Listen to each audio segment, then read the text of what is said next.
भी तो आपको मौका मिल रहा है। भाभी ने कहा। मैं कुछ समझी नहीं। राजू ने कहा। मेरे बारे में क्या ख्याल है? भाभी का मन तो राजू के साथ पहले ही था, इसीलिए तो वह इस तरह की बातें कर रही थी। भाभी ने मुस्कुराते हुए कहा, मिल जाए तो मना किसको है? वैसे भी तुम्हारे मामा पिछले 4 महीने से घर नहीं आए हैं। मैं भी अपनी तरफ को मिटा लेना चाहती हूँ। फिर क्या था? राजू ने देर ना करके मामी की तरफ को मिटा दी। राजू की जवान मामी राजू को अपने जाल में फंसाने के लिए उससे उसकी गर्लफ्रेंड के बारे में पूछ रही थी कि तुमने अभी तक किसी गर्लफ्रेंड के साथ संबंध बनाई है या नहीं। जानू ने मामी को बताया है कि एक बार हमारा काम होने ही वाला था कि तभी उसकी मम्मी आ गई थी और मैं डर कर उसके घर से भाग आया था। ये सुनकर राजू की मामी हंसने लगी और कहा कि मतलब तुमने फीता नहीं काट पाया, तुम्हारी बोनी भी नहीं हो पाई। बेचारा कहकर राजू की मामी हंसने लगी। राजू को बहुत शर्म आ रही थी और एक तरफ से भी रहा था तो बोल पड़ा, अच्छा, आप तो ऐसे बोल रही हो जैसे शादी से पहले आपने बड़े ही झंडे गाड़े होंगे। उसकी मम्मी बोली, हाँ तो क्या करूं, मैं आपकी तरह ही नहीं थी। राजू बाबू, अगर हम खेल शुरू करते हैं तो उसको पूरा करते हैं। इतना कहकर अपनी बहादुरी पर इतराने लगे जैसे कितना शाबाशी का काम किया हो। राजू तुरंत बोल पड़ा, अच्छा मामी, लगता है आपका शादी से पहले बॉयफ्रेंड था। प्लीज मामी बताओ ना आपने क्या क्या किया उसके साथ।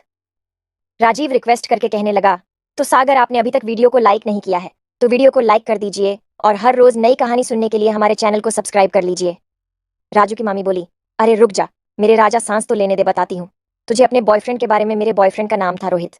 बात उस समय की है जब मैं 12वीं में पढ़ती थी। एक बार कॉलेज कैंप किसी गांव में गया था। तब रात को सब वही टेंट लगाकर रुके थे। पास में ही झाड़ियां थी तो वहीं पर पकड़म पकड़ाई का खेल खेला था और झाड़ियों के आड़ में मैंने दीपक के साथ मिलकर पीता कटवा लिया था। क्या मजा आया था, इस बात का जिक्र मैं तुमसे नहीं कर सकती। इधर मामी के मुंह से ऐसी बातें सुनकर राजू का बाबूराव उछाल मारने लगा। राजू ने बड़ी मुश्किल से उसे संभाला। उधर मामी अपनी पुराने ख्यालों में खो गई थी। राजू ने मामी से पूछा, मामी फिर क्या हुआ? मम्मी ने कहा, फिर क्या होना था, उस दिन के बाद जब भी जहां भी मौका मिलता हम और रोहित शुरू हो जाते। करीब 2 साल तक मैंने रोहित के साथ मजा लिया। तभी राजू बीच में ही बोल पड़ा, मम्मी आज भी तो आपको मौका मिल रहा है। भाभी ने कहा, मैं कुछ समझी नहीं। राजू ने कहा, मेरे बारे में क्या ख्याल है? भाभी का मन तो राजू के साथ पहले ही था, इसीलिए तो वह इस तरह की बातें कर रही थी। भाभी ने मुस्कुराते हुए कहा, मिल जाए तो मना किसको है? वैसे भी तुम्हारे मामा पिछले 4 महीने से घर नहीं आए हैं। मैं भी अपनी तरफ को मिटा लेना चाहती हूँ। फिर क्या था? राजू ने देर ना करके मामी की तरफ को मिटा दी। उस दिन से राजू को जहां भी मौका मिलता मामी की तड़प मिटा देता था। तो कहानी आपको कैसी लगी कमेंट करके जरूर बताएं।